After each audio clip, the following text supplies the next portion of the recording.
What's up, YouTube? It's me, Mr. Scrubert, coming at you for recap of round 4. We're going into round 5. We might not be able to finish this game before Robert, the Chaplain, has to go down to Atlanta and play in the Bloodbath tournament. But I feel like the overall goal has been accomplished. Him playing as the Allies, he's going to be playing as Japan, but he's gotten some strategies in his head now. And we've got him more versed in some of the rules that have popped up. Like, hey, no BBRs like this. Combat dropping from transport planes does that as opposed to non-combat, in the whole 9 yards.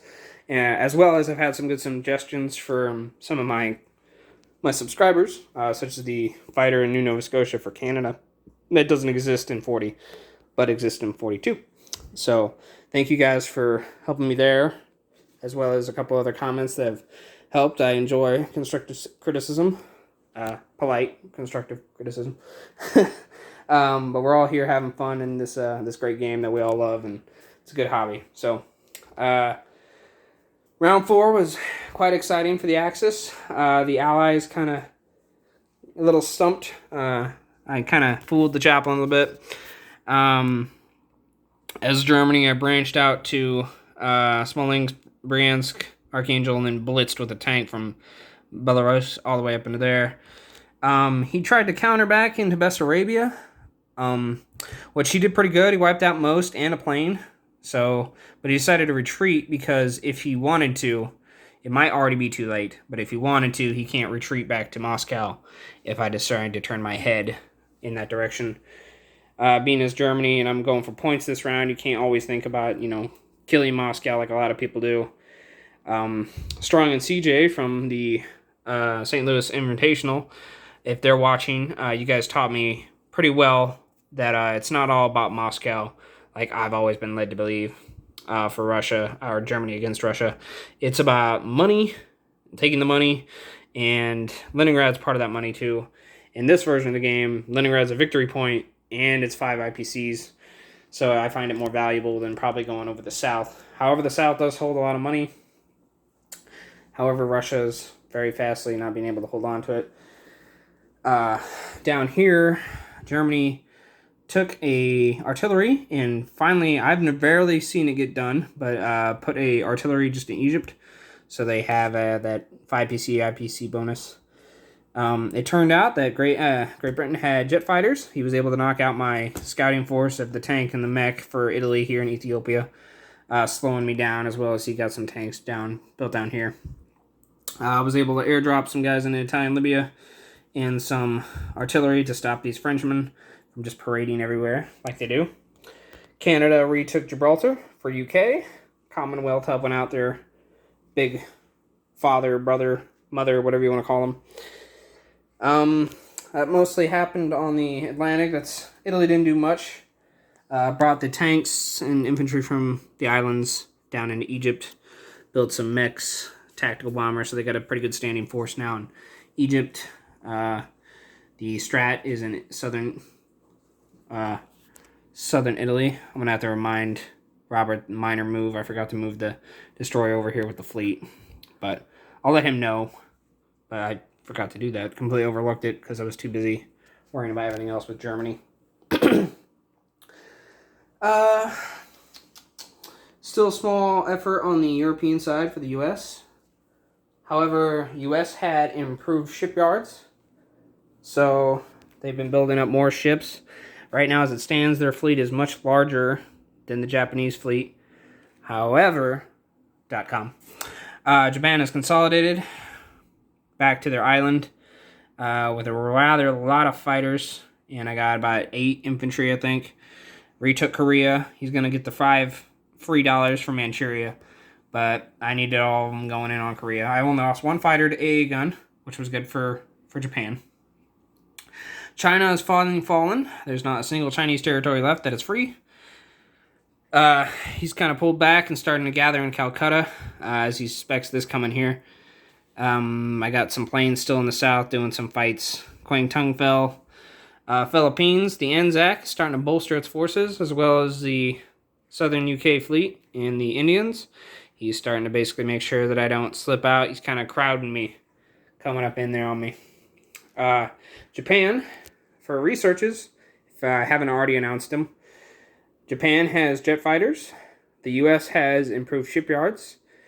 Who else announced theirs? And UK has the jet fighters. Germany has not been in a position where it had to reveal its tech yet. Italy, at the top of round 5, unlocked their tech. Lucky, with a roll of 6. And Anzac/Canada, has their technology as well by purchasing 4 dice and rolling 3 6s. So, everyone has technology. We don't know what Italy's is or Germany's.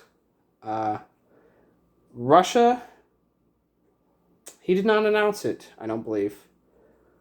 I don't think he announced it, because I don't think he used it. I believe it's self-propelled artillery, because he seemed to have bought a lot of them. He retreated from Leningrad with the knowledge that I'm about to come at it from 4 different angles. Or I can come at it from 4 different angles. He retreated his factories, both this one and this one back.